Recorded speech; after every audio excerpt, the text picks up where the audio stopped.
জাতীয় নির্বাচনের আগেই সক্রিয় ষড়যন্ত্রকারীরা, এমনকি বিএনপির ভারপ্রাপ্ত চেয়ারম্যান তারেক রহমানকে যেন অপপ্রচারের লক্ষ্যবস্তুতে পরিণত করেছে একটি মহল। এমন সব অভিযোগ তুলে নেতাকর্মীদের সতর্কবার্তা দিচ্ছে বিএনপি।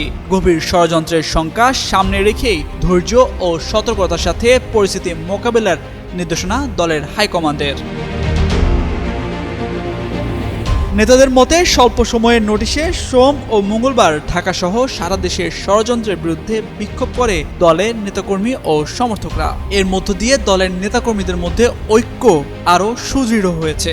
বাংলাদেশের প্রথম 5D AI ইনভার্টার যুক্ত সর্বোচ্চ বিদ্যুৎ সাশ্রয়ী যমুনা এয়ার কন্ডিশন। পাশাপাশি এক হয়ে অপপ্রচার ও ষড়যন্ত্র মোকাবেলার বার্তাও দিয়েছেন তারা। এদিকে পরিকল্পিতভাবে দেশে অস্থিতিশীল পরিস্থিতি সৃষ্টির জন্য মিটফোর্ডের হত্যাকাণ্ডকে রাজনৈতিক দুরভিসন্ধি বাস্তবায়নে ব্যবহৃত হচ্ছে বলে মনে করেন দলের নেতারা। তাদের মতে শুধু অভিযোগের ভিত্তিতে ব্যবস্থা নেয়ার পরও অপপ্রচারে লিপ্ত একটি মহল, যারা রাজনৈতিক পরিবেশ নষ্ট এবং জাতীয় নির্বাচনকে বাধাগ্রস্ত ও অনিশ্চিত করতে চায় এবং ফ্যাসিবাদ উত্থানের পথ কারা সৃষ্টি করতে চায় তাদের চিহ্নিত করা ও প্রতিহত করা প্রয়োজন। তাই গণতান্ত্রিক ও সাংবিধানিকভাবে গভীর ষড়যন্ত্রকে মোকাবিলা করার সিদ্ধান্ত নেয় বিএনপি।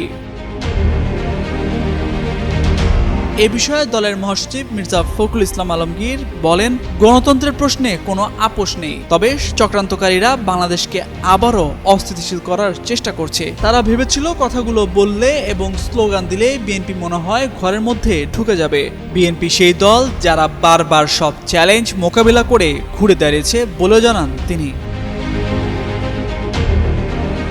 বিএনপির সিনিয়র যুগ্ম মহাসচিব অ্যাডভোকেট রুহুল কবির রিজভী জানান, ষড়যন্ত্রকারীরা তারেক রহমান ও বিএনপিকে টার্গেট করেছে। তারা দেশে নতুন করে অশান্তি ও অরাজকতা সৃষ্টি করার চেষ্টা করছে। ইউটিউব, সামাজিক যোগাযোগ মাধ্যমে আর্টিফিশিয়াল ইন্টেলিজেন্স ব্যবহার করে কারা আজেবাজে কথা ছড়াচ্ছে এটা মানুষ জানে। কোনো ষড়যন্ত্রে কাজ হবে না বলেও হুঁশিয়ারি দেন তিনি।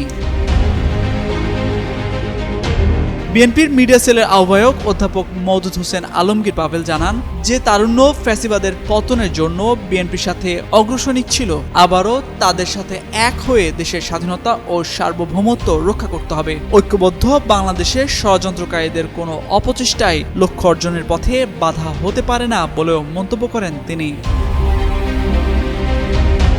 তামজিদ মির্জা, যুগান্তর নিউজ।